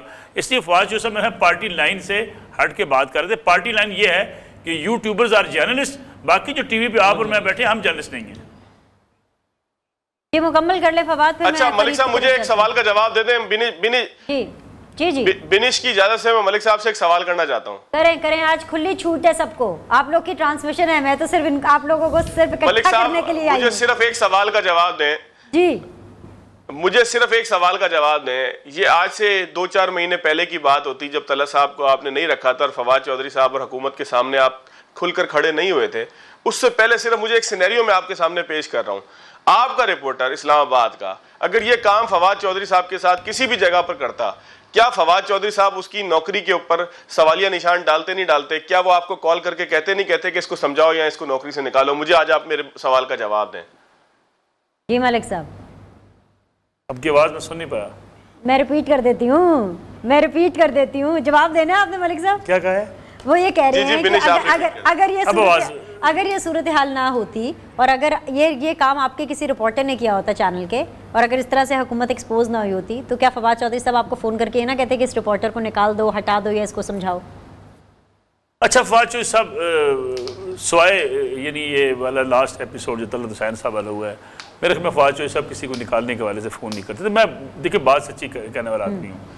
अच्छा, वहाँ भी फवाद चौधरी साहब का मसला शायद कम था। तलत हुसैन साहब को जब प्रोग्राम शुरू हुआ, प्राइम मिनिस्टर साहब खुद बड़ी तकलीफ में थे, क्योंकि अगर सिर्फ फवाद चौधरी साहब की ये ख्वाहिश होती कि तलत साहब प्रोग्राम न करें, तो मैं समझता कि फवाद चौधरी साहब की ख्वाहिश है। बाकी जो लोग दबाव डालने मैदान में आ गए थे कि तलत साहब का प्रोग्राम शुरू ना हो, तो वो कम अज़ कम मैं समझता हूँ कि प्राइम मिनिस्टर साहब की खुद ख्वाहिश थी। ये कहना कि फवाद चौधरी साहब जो है वो ख़बरें रुकवाने के लिए खुद इन्वॉल्व होते थे, मेरे ख्याल में दुरुस्त नहीं। अगरचे वो न्यूज़ चैनल्स के खिलाफ उनका माइंड बन गया था इक़्तिदार में आने के बाद वो समझते थे एंटरटेनमेंट के चैनल होने चाहिए। लेकिन जिस तरीके, अच्छा मैं बताऊँ मलिक साहब, फिर आपसे मैं गुजारिश करूँ, फवाद चौधरी साहब जो हैं, आपको पता है ये फैसल शेर जान जिनको प्राइम मिनिस्टर लगाना चाहते चेयरमैन पेमरा, फवाद चौधरी साहब इस हक़ में नहीं थे। फवाद चौधरी साहब नहीं समझते थे कि पेमरा का जो है वो अपना ही को पार्टी का बंदा लगा दिए। कई ऐसे COC की जो तकर्रियाँ हुई हैं, फवाद चौधरी साहब उनके हक़ में नहीं थे। खान साहब, आपको पता है खान साहब ने क्यों निकाला था पहले फवाद चौधरी साहब को? इन्हीं फैसलों की वजह से। कुछ फैसलों पर वो उनसे इख्तलाफ जब करते थे, फवाद चौधरी साहब भी फारिग कर दिए जाते थे। तो मैं समझता हूँ कि फवाद चौधरी, मैं अब भी समझता हूँ कि वो शायद फवाद चौधरी साहब रियासत के साथ जो है वो ज़्यादा उनका इत्तेफाक है। रियासती मामलात को, पोलिटिकल मामलात को अगरचे जज्बाती ज़रूर है, लेकिन वो बेहतर अंदाज में इमरान खान से सबसे कम से कम लाख दर्जे बेहतर समझते हैं। ये मैं एग्री करती हूँ, खान साहब से लाख दर्जे बेहतर समझते हैं। मिल गया फवाद आपको जवाब? मलिक साहब, एक अगर आपकी इजाजत हो तो PBA ने केस किया हुआ है फैसल शेरजान पे, आप कहते हैं तो उसकी तफसीलात भी बयान कर दो। जी कर दें। जी करें। पाकिस्तान ब्रॉडकास्टर्स एसोसिएशन ने फैसल शेरजान साहब जो एग्जीक्यूटिव मेंबर पेमरा के सरकारी खर्च के ऊपर जो है तैनात जिनको करने की कोशिश की जा रही है, की जा चुकी है, बल्कि जिनका अगर आप ट्विटर देखें तो वो किसी पाकिस्तान तहरीक इंसाफ के तर्जुमान की हैसियत से एक्ट करेंगे, जिनका अगर आप ट्विटर देखें और ट्वीट देखें तो आपको ये महसूस होगा कि वो पाकिस्तान तहरीक इंसाफ के हुकूमत जाने के बाद भी एक बहुत अच्छे तर्जुमान की हैसियत से अमल अंजाम दे रहे हैं। उनके खिलाफ पाकिस्तान ब्रॉडकास्टर एसोसिएशन ने एक अपील की है, एक कोर्ट के अंदर केस किया इस्लामाबाद हाई कोर्ट के अंदर, जिसके अंदर ये कहा गया है कि फैसल शेरजान साहब ने इस नौकरी के लिए, पेमरा की इस नौकरी के लिए अपनी उम्र 3 साल कम करवाई है, यानी कि फॉर्जरी की है। ये पीबीए का मौकफ है जो कोर्ट के अंदर है, ज़ाहिर है कोर्ट इसको डिसाइड करेगा, लेकिन उनके ऊपर एक सीरियस एलिगेशन है, इखलाकी एलिगेशन है कि आपने एक नौकरी के लिए, ज़ाहिर है सबूत भी पेश किए होंगे, मैंने कोई अपील देखी नहीं है, लेकिन ये सीरियस एलिगेशन है कि आपके ऊपर लगाई जाए कि आपने नौकरी के लिए 3 साल अपनी उम्र के कम करवाए हैं, और ये बात कोर्ट ऑफ लॉ के अंदर इस वक्त पेंडिंग के अंदर हो, इस वक्त ये केस चल रहा हो। तो ये सूरत हाल है इमरान खान साहब और उनके मशीरों की। ठीक है जी। Farid Raisa, would you like to add fuel to the fire जो है, या फिर आप करंटली इस सिचुएशन के ऊपर फोकस करना चाहते हैं कि पंजाब में अभी 7 साढ़े 7 बजे जो मजीद एक्शन होने वाला है, क्योंकि सलमान रफीक साहब भी बता के गए थे पंजाब इस टाइम पर हॉट केक है, वो कह रहे थे कि आज हम इफ्तारी के बाद शाम को बैठेंगे और फिर अगला लाहे अमल तैयार करेंगे। क्या ऑपोजिशन से चूक हो रही है अपना लाहे अमल तैयार करने में? मेरे ख्याल से बड़ी एक जो हुई है, जो जिसका इन्होंने फ़ायदा भी उठाया और जो मेम्बरान को सस्पेंड करने वाली बात की, मैं समझता हूँ कि मलिक साहब की बात भी बिल्कुल दुरुस्त है। मैं सेकंड करता हूँ उन चीज़ों को कि इस वक्त अपोजिशन जो है वो बिल्कुल कूल माइंडेडनेस के साथ खेले इन तमाम चीज़ों को। अगर आपको देखिए, कोशिश जो की जा रही है हर सतह पे उकसाने की, जितना ज़्यादा उकसाया जाएगा चीज़ों को, उतना ज़्यादा फ़ायदा जो है वो उधर इमरान खान साहब को, पीटीआई को उधर मिलेगा। यही वो काम उनके मुशीर, यही वो काम शहबाज गिल साहब और बाकी सब वो यही काम कर रहे हैं कि जितना ज़्यादा आप उनको उकसाएंगे उतना ज़्यादा आप उसका फ़ायदा आप उसके अंदर से ले लें। मैं समझता हूँ कि अपोजिशन के अंदर ये ताकत भी है, और अपोजिशन, मुत्तहदा अपोजिशन इस वक्त उस पॉइंट के ऊपर है, उस पेज के ऊपर है जहाँ पर वो अपनी आवाज़ एक दूसरे के साथ मिला के एक करेक्ट डायरेक्शन के अंदर जा सकते हैं। जैसे मैंने पहले कहा कि आप अपोजिशन की तरफ से ये नहीं कहा गया कि हम नई इंतखाब में जाना चाहते, बिल्कुल जाएं, सारी चीज़ें करें, लेकिन मैं बार बार जिसको रिट्रेट करता हूं कि इस मुल्क के अंदर अगर आपको रूल ऑफ लॉ चाहिए, इस मुल्क के अंदर अगर आपको डेमोक्रेसी चाहिए, इस मुल्क के अंदर अगर आपने सही डायरेक्शन को सेट करना और इस मुल्क को अगर आपने सही तरीके से चलाना है, तो फिर आपको जो बुनियादी गलती हुई है उसको ठीक करना पड़ेगा। हम एक चीज़ को और मिस कर रहे हैं यहाँ पे, आपकी मईशत का जो नुकसान हो रहा है, एक आम आदमी का जो नुकसान हो रहा है। जिस तरह से बात हुई कि डॉलर जिस प्राइस पे चला गया है, आपका डेट देखें, तिजारती खसारा देखें, आप बाकी चीज़ों देखें, अमलन कोई गवर्नेंस नहीं है। रमजान मुबारक का महीना है, लोग महंगाई और इन्फ्लेशन के मारे आप बाजारों में जाके निकले तो आप देखें कि आपका बजट आउट हो जाएगा, आप उस चीज़ को मैनेज नहीं कर पा रहे और कोई कंट्रोल करने वाला वाहिद रमजान होगा फरीद कि जिस रमजान में हम रमजान के ऊपर उस तरह से फोकस नहीं करें जिस तरह से रमजान ट्रांसमिशन होती है, जिस तरह से रमजान बाजार लगते हैं। ये बदकिस्मती देखें कि 12 करोड़ का सूबा है, रियासत मदीना वाले ये कर रहे हैं। 12 करोड़ का सूबा है, एक परवेज इलाही पहले तहरीक इंसाफ का गवर्नर खा गए, फिर वजीर आला खा गए और आज डिप्टी स्पीकर भी खा गए। यानी पता नहीं ऐसी क्या मास्टर प्लान है या पीछे क्या मंतक है, ये आप पूछ रहे हैं, ये तो आपने हमें बताना है कि मास्टर प्लान क्या है। देखिए मास्टर प्लान आपको भी पता है, मुझे भी पता है, ना आप बता सकती हैं ना मैं बता सकता हूं, और ना हम मुतामिल हो सकते हैं। हुज़ैफा को तो बुलाया है हमने मास्टर प्लान जानने के लिए। मास्टर प्लान में आज छुपाएंगे आप, देखिए मास्टर प्लान, देखिए मुल्क की सबसे बड़ी अदालत के अंदर मामला सब जुडिस है, आज चौथा दिन है। कौमी सलामती के इदारों से वो शख्स जिसके बारे में कहा जाता है कि भाई आप प्रो एस्टेब्लिशमेंट है, जिसके बारे में कहा जाता है कि भाई नून लीग के अंदर सारे बयानी वो कमजोर मियां शहबाज शरीफ करते हैं, वोट को इज्जत दो के बजाय खिदमत को वोट दो की बात करते हैं। वो शहबाज शरीफ भी कल इतना उसका सबर का पैमाना लबरेज हुआ कि उसने डायरेक्ट मुतालबा कर दिया कि मैं जनरल बाजवा का नाम लिया, कभी आप जनरल बाजवा का, फिर डीजीआईएसआई का नाम लिया। लेट नाइट फजलुर रहमान साहब ने एक इंटरव्यू में ये बात की, उसके बाद बिलावल उससे पहले कह चुके हैं। देखिए नहीं, देखिए हुज़ैफा साहब, मसला ये नहीं है, ये शहबाज शरीफ का मसला नहीं है, ये इमरान खान का मसला नहीं है, ये बिलावल भुट्टो जरदारी साहब का मसला नहीं है। ठीक है, पॉलिटिकल उनका मसला होगा, उन्हें इलेक्शन लड़ना है, ये मसला आपका और मेरा है, ये मसला बीन सलीम का है। अगर गद्दार शहबाज शरीफ साहब, अगर गद्दार बिलावल भुट्टो साहब, अगर गद्दार MQM, तो अगर गद्दार चौधरी सालक हुसैन इस मुल्क में सियासत करते रहे और आप और मैं खामोश बैठे रहे, ये मुमकिन नहीं है। आप ये देखिए ना, सीधी सी बात है ना, अगर वो गद्दार, देखिए डिप्टी स्पीकर ने कहा वो गद्दार है, मेरी गुजारिश सुनिएगा कि ये बैनुल-अक़वामी साजिश के जरिए इन्होंने गद्दारी करके हुकूमत का तख्ता उल्टने की कोशिश की, ये एजेंट न किसी दूसरे मुल्क के। सुप्रीम कोर्ट को चाहिए इनको फांसी दे दे, बिल्कुल, इसके ऊपर तो नेशनल सिक्योरिटी कमेटी को चाहिए कि अपना डिक्लेरेशन वाजे कर दे कि हाँ जी हमारे पास सबूत आ गए थे, हमारे पास सबूत आ गए थे, ये सारे लोग गद्दार हैं, इनको चौक में फांसी दे दें। यकीन माने हम इस हुकूमत के साथ खड़ेंगे, इमरान खान साहब के मैं हाथ चूम लूंगा, लेकिन खुदा के लिए सियासत की खातिर गली कूचों में लोगों को गद्दारी के लड़ाओ मत। कल आपने भी सड़कों पर निकलना है, कल आपके बच्चों ने भी पाकिस्तान में रहना है, कल आपने भी अपने घर, आपके बहन भाइयों ने घर में जाना है। आपने एक दीवार खड़ी कर दी है कि ये इस मुल्क के इतने लोग करोड़ गद्दार हैं वैसे उनके और बच्चे आप पाकिस्तान जानदार में ये वैसे हैं। आ मुश्किल जाएंगे है। कभी, अल्लाह करे आए पाकिस्तान में। देखिए मैं नहीं, अल्लाह करे, चाहता हूँ लेकिन उनके बच्चे मुश्किल ही है सलामत रहें, अल्लाह उनको लंबी जिंदगी दे, उनको नेक करे। हमें उनके बच्चों के लिए दुआएं हमारी, बिल्कुल, सच्ची बिल्कुल, बात है। आए पाकिस्तान में सियासत करें, हम उन्हें वेलकम करने को तैयार हैं और उनको भी तहफ़्फ़ुज़ वैसा ही मिलना चाहिए जैसे किसी और के बच्चों को तहफ़्फ़ुज़ मिलना चाहिए। और पाकिस्तान में अगर हर शख्स की जान और माल महफूज रहना है तो आपको इन फतवों से निकलना पड़ेगा। माजी में या फतवे जब लगाने की आपने इजाज़त दी थी ना, आपको 85 के बाद की कत्ल और गारत गरी याद है। आपने प्रोफेसर मार दिए, आपने डॉक्टर मार दिए, आपने शायर मार दिए, आपने इंजीनियर्स मार दिए फतवे की बिना पे। ये काफर होगा, ये मुसलमान होगा, ये गद्दार होगा, ये गद्दार नहीं होगा। आपने तो पूरी हम एनपी उसी तरफ चल खत्म, निकले, आपने हमने पूरी अब कल से एनपी, सीख लिया। आपने पूरी एनपी खत्म कर दी। आपको खुदा का खौफ नहीं आया। उनके जवान बच्चे आपने मार दिए एनपी के वहाँ KPK के अंदर, और वो लाशें उठाते रहे। जनाजों पे आपने जाके वहाँ पे धमाके होना शुरू हो गए इन्हीं फतवों की वजह से। पहले ये फतवे आपने मजहबी इंतहा पसंदों के हाथ में दिए थे, आज आपने एक दाढ़ी के बगैर इंतहा पसंद के हाथ में, दाढ़ी के बगैर इंतहा पसंद के हाथ में ये फतवा दे दिया है। आज वो रियासत मदीना का नाम लेके आज वो गद्दारी के फतवे जारी कर रहे हैं। अगर ये फतवे आज आप ना रोके हजूर, गली कूचों में लोगों की इज्जत महफूज, लोगों की जान महफूज नहीं रहेगी।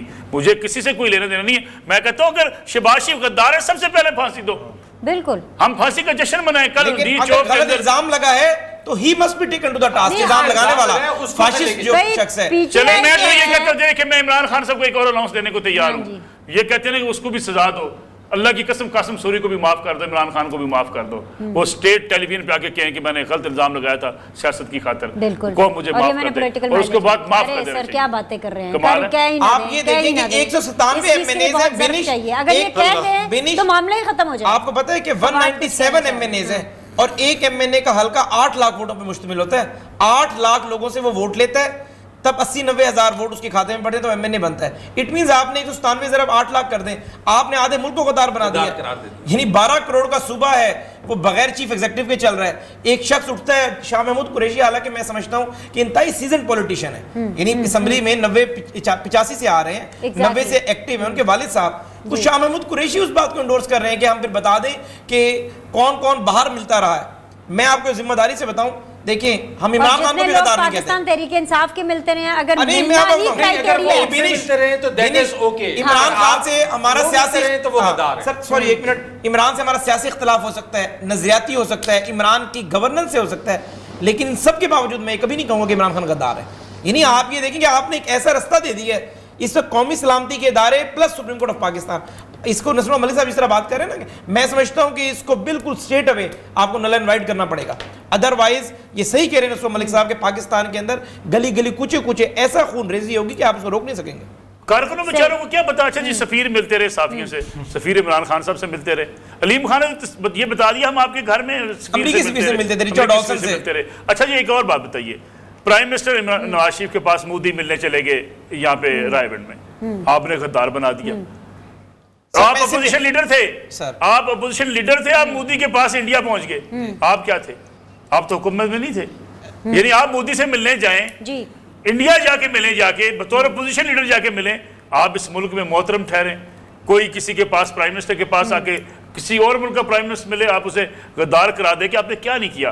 मुझे बताइए, मस्जिद के अंदर जामिया नेमिया के अंदर जूता मारा गया आपके prime minister, farmer prime minister को, आपके वजीर दाखिला को गोली मारी गई एहसन इकबाल को, आपके वजीर खारजा के मुंह पे काली स्याही फेंकी गई। यानी आपने एक इंतहा पसंदी की बीज एक ऐसा बोया है जो इतना खतरनाक है। और अगली बात सुनिएगा जरा, मैं एक और बात कहता हूँ, अगर PMLN बिफर गई, अगर पीपल्स पार्टी बिफर गई, सर ये मजनू हैं, ये सोशल मीडिया वाले मम्मी डैडी ग्रुप में बर्गर खाने वाले, अगर पीपल्स पार्टी बिफर गई, जाले जान देने वाले हैं जिन्होंने अपने लीडर भी कुर्बान किया, अपना नाना भी फांसी चढ़वा दिया है, और अगर मुस्लिम लीग नून वाले, ये तो वैसे थड़े की सियासत करने वाले लोग होते हैं, ये बफर गए तो ये बेचारे क्या करेंगे बर्गर खाने वाले। ये लड़ाई मत करवाएं खुदा के लिए। इन सब को बिठा के इनको कहें यार आप कारकुन और पॉलिटिकल कारकुन एक दूसरे के भाई हो। यानी आप लड़ाई करा के सिर्फ अपनी हुकूमत के लिए, अपने आप तो उस चार दीवारी में फंस गए जिसमें आपने यूनिवर्सिटी बनानी थी, आप तो वहां बैठे हुए ना, कि जिसको आप कहा करते गवर्नर हाउस जो है यूनिवर्सिटी बनेगा।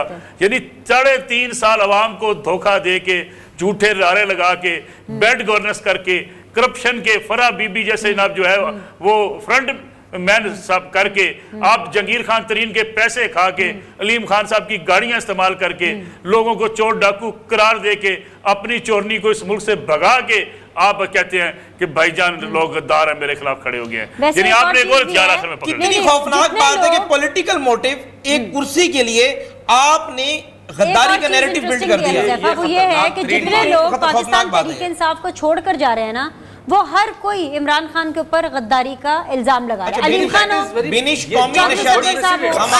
आप ये देखिए कि नून लीग को इतने लोग छोड़ के गए, पीपल्स पार्टी को भी लोग छोड़ के जाते हैं, लेकिन कोई नवाज शरीफ के बारे में ये नहीं कहते कि वो गद्दार है। जावेद हाशमी छोड़ के गए थे, उसने नहीं बोला कि नवाज शरीफ गद्दार है। चौधरी निसार छोड़ के गया, उसने नहीं बोला कि नवाज शरीफ गद्दार है। मैं आपको बात बताऊं, ये जो बात है यहाँ, जी फवाद मैं आपसे स्टार्ट कर लेती हूँ, चलिए आप काफी देर से कुछ कहना भी चाह रहे हैं। ये जो नया ट्रेंड हमने देखा है, ये सिर्फ ट्रेंड ही है, ये इसके पीछे वाकई कोई एक बड़ी कहानी है। अब तो आमिर लियाकत साहब ने भी कह दिया कि गद्दार है इमरान खान। इस्तेमाल करना है ना, अगर मजहब कार्ड इस्तेमाल करना है ना, तो फिर मौलाना फजल रहमान से ज्यादा कोई नहीं कर सकता इस मुल्क के अंदर। फिर गली कूचों के अंदर जब मौलाना की पीले डंडे वाली, काले सफेद डंडे और पीले कपड़ों वाली फोर्स निकलेगी ना, तो फिर ये शेख रशीद साहब सामने खड़े नहीं हो पाएंगे। तहरीक लब्बैक की दफा तो बिल में घुस गए थे ये सारे के सारे, टीवी चैनल्स को कहते थे आप दिखाना नहीं, मुल्क के अंदर जो है वो कोहराम आ जाएगा। तो उस वक्त तो ये सूरत हाल थी। तो आज ये समझते हैं कि शायद जो है वो तहरीक लब्बैक को जो पार्टी ना भुगत सके, वो आप समझेंगे कि वो दूसरों को भुगतेगी और जब वो हुकूमत में भी ना हो। आप देखें ना कि यहाँ पर ये MQM को, यहाँ पर मौलाना फजल रहमान को, मुस्लिम लीग नून को, पीपल्स पार्टी को, जो मलिक साहब अभी बात कह रहे थे, तो इसका नतीजा मुल्क में क्या निकलना है? इब्तिदा में मैंने यही कहा कि इसका नतीजा निकलना है कि ये उनसे बड़े बदमाश हैं सारे के सारे। ये सियासत में 40-40, 50-50 साल से हैं ये लोग। ये पाकिस्तान तहरीक इंसाफ के लोग तो जो सर्दी ना लग जाए, इनकलाब आ गया तो इनकलाब को ठंड ना लग जाए, हम मार क्यों रहे हैं हमें। वो आपको याद होगा एक गोंगलू सा लड़का था इस्लामाबाद में, जिसने कहा था असद तूर, पता नहीं क्या नाम था उसका, तूरू पता नहीं क्या, मुझे नाम याद नहीं आ रहा, फरीद साहब को अगर याद आ जाए, कि जिसने कहा था कि अगर हम तो इनकलाब लाने के लिए निकले हैं, अगर जो है वो हमें ये मारेंगे तो इनकलाब कैसे लाएंगे। तो यहाँ पर लोगों की ये सोच है, ये असल में अनोखे लाडले हैं, ये अनोखे लाडले हैं। ये सारे के सारे समझ रहे हैं कि शायद रियासत, मुल्क, ये सब चीज़ें जो है वो एक ही लाठी से सब चीज़ों को हाँकते रहेंगे। आप देखें ना कितना बड़ा खिलवाड़ इस वक्त किया जा रहा है आइन के साथ, कानून के साथ। हम कौमी असम्बली को रो रहे थे, तो पंजाब असम्बली के अंदर क्या हो रहा है कि आप जो है वो डिप्टी स्पीकर ने जिस वक्त रूलिंग देने की कोशिश की है या अपना फैसला देने की कोशिश की, आप उसके खिलाफ तहरीक अदम, मतलब नंबर आपके पास पूरे हैं नहीं। आप अदम एतमाद लाने के बजाय आप ऐसा करो ना कि जो वज़ीर आला का इंतखाब करवा लो, दूध का दूध पानी का पानी हो जाएगा। आप डर किस बात से रहे हो? इजलास करवाने से भाग किस वजह से रहे हो? इसीलिए भाग रहे हो ना कि आपके पास नंबर्स पूरे नहीं है। आप इस इंतजार में है कि फेडरल में कोई फैसला होगा तो उसकी बुनियाद पे हम यहाँ पे फैसला करेंगे। और कुछ देर पहले बाज़गश्त चल रही थी कि पंजाब में भी गवर्नर राज का इरादा हो रहा है, पंजाब में भी गवर्नर राज की तैयारियां हो रही हैं। तो ये अमराना तरीके से अगर आप चलाएंगे, जबरदस्ती गवर्नमेंट चलाएंगे, तो है नहीं, प्राइम मिनिस्टर भेजेगा सदर को, फिर गवर्नर राज लगेगा ना। तो आप इधर इस पे भी रोशनी डाल देंगे, PM तो भी नोटिफाई नहीं हुआ, कैबिनेट डिवीजन कर ही नहीं, एस्टेब्लिशमेंट डिवीजन, तो किस तरह करेंगे गवर्नर राज? वैसे मुझे जरा रहनुमाई करें इस पे। वो कहते हैं कि जी गवर्नर साहब के पास एक इख्तियार है कि सूबे में अफरा तफरी करार दे के गवर्नर राज का ऐलान कर दे। अच्छा, गवर्नर साहब आज खुद कर लेंगे without any prior approval from federal government? आज खुद गवर्नर के पास ये इख्तियार एक होता है। अगर मुझे आइन का आर्टिकल मुझे इस वक्त जहन में नहीं है, लेकिन गवर्नर के पास ये इख्तियार है कि सूबे में अफरा तफरी खराब कंडीशन करार देके एक मुअय्यना मुद्दत के लिए गवर्नर राज नाफिर कर सकता है। बट अप्रूवल थी, प्रेसिडेंट्स की अप्रूवल थी। हाँ जी, मुअय्यना मुद्दत, गैर मुअय्यना नहीं, मुअय्यना मुद्दत के लिए गवर्नर राज। बिल्कुल। एक और चीज़, क्योंकि मेरे ख्याल से हम क्लोजर की तरफ बढ़े हैं इस 1 घंटे की ट्रांसमिशन के, तो मैं इस पॉइंट को ज़रूर यहाँ पे लाना चाहती हूँ। पहले हमने देखा कि सदर साहब ने जी मुशावरत के लिए कहा, शहबाज शरीफ साहब ने मना कर दिया for the new interim setup.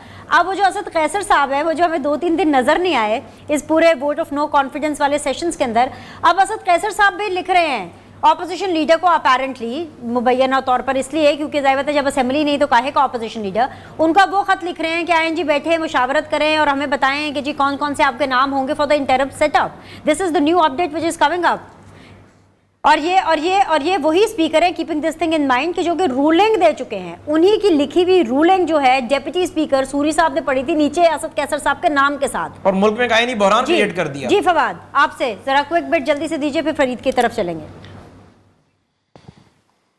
देखें जी, इस वक्त बात यह है कि असद कैसर साहब हो या हमारे इंतहाई मोअज़्ज़ज़ आरिफ अलवी साहब हो, मैंने जिस तरह से पहले भी कहा कि इनके नज़दीक आइन जो है ना वो इनके घर की बिल्कुल एक कोई नौकरानी है कि जिसके साथ जो मर्जी आप सलूक करें कि कभी उसको बोलें कि बाहर जाकर जो है वो लाउंज साफ करो, कभी उसको कहें कि जाके सड़क साफ करो।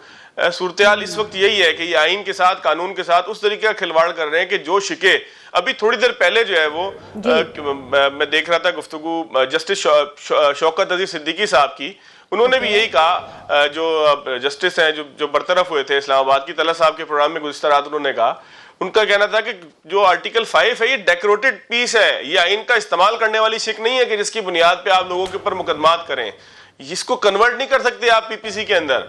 ये जो है वो डेकोरेटेड पीस है, आइन के अंदर, दुनिया भर के आइन के अंदर होगा कि रियासत के वफादार रहेंगे, इसमें कौन सी ऐसी बात है।